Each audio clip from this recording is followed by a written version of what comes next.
Welcome to English Absorbed. Today, we're diving into some amazing phrases from Inside Out 2, and we're going to learn some vocabulary. Pay attention because these are definitely phrases that you're going to want to include in your everyday English. How this video works is we're going to watch the scene together and I'm going to explain the language in the scene.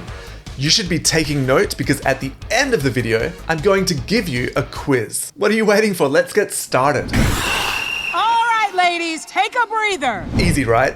To take a breather means to take a short break and relax, especially after exercising or if you've been stressed or working really hard. So picture it, you've been studying for hours and hours and your friend comes in and says, hey, take a breather, you need to relax sometimes. So next time you need to take a break, you can just say, hey, I'm gonna take a breather. And next up, we've got off to a rough start.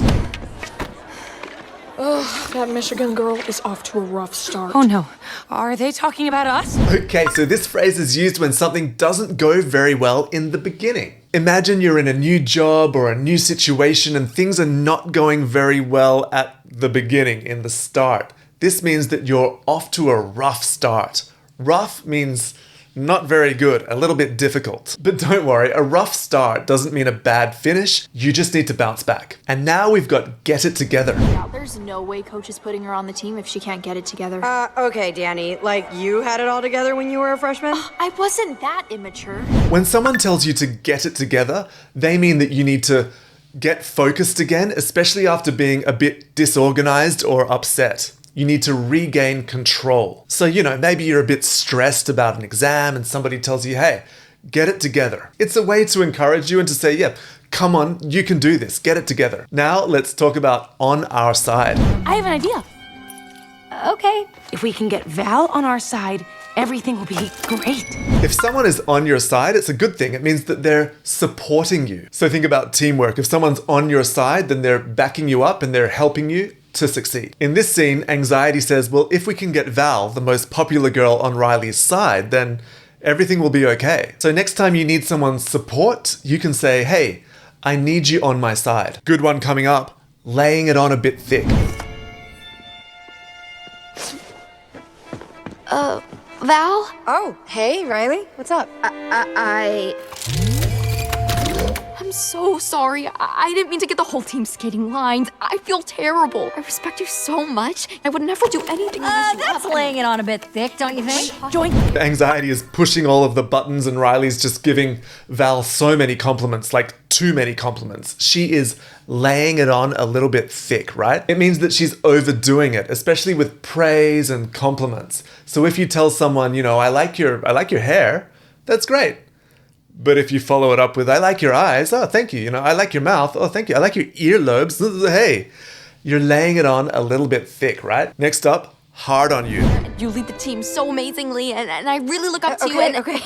Thanks. Listen, Coach was pretty hard on you today. To be hard on someone means to criticize someone or push them to improve. In this case, the coach is being very strict on Riley. She's pushing Riley to improve. It's not always a bad thing. Sometimes people are hard on you because they're being unfair. Yeah, but sometimes people are hard on you because they're trying to get you to be better, to reach your full potential. And this is definitely the case in the scene.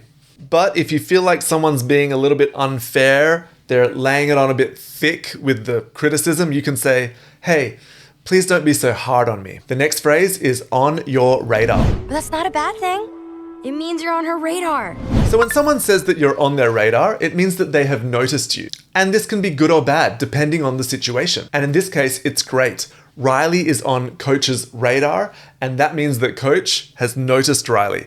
If the coach didn't even know who Riley was, that would be a bad thing. But Riley is on the coach's radar. So getting on someone's radar means that they are watching you. Now let's check out getting back on track. Really?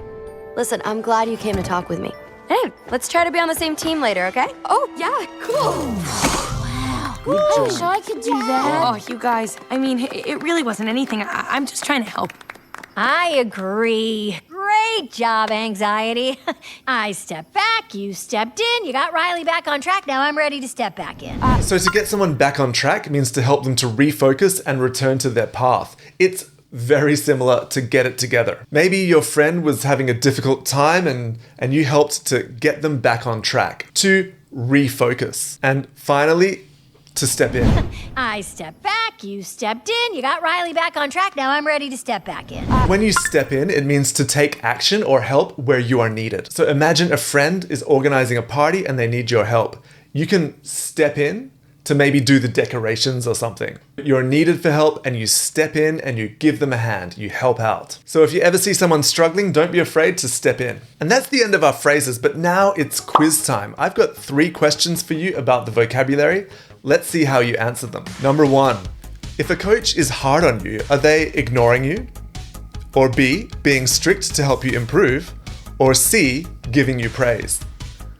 That's right, it's B, being strict to help you improve. Number 2, what does it mean to step in? Is it A, to take action on a situation, B, to do the wrong thing, or C, to ignore a situation? That's right, it's A, to take action on a situation. And the last one, what does take a breather mean? Is it A, to breathe deeply, B, to take a rest, or C, to breathe rapidly? That's right, it's B, to take a rest. I hope that you got them all right. Thank you for watching English Absorbed.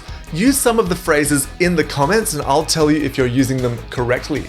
If you liked this video, please like and subscribe and check me out on Instagram and TikTok. It's English Absorbed. Ciao for now.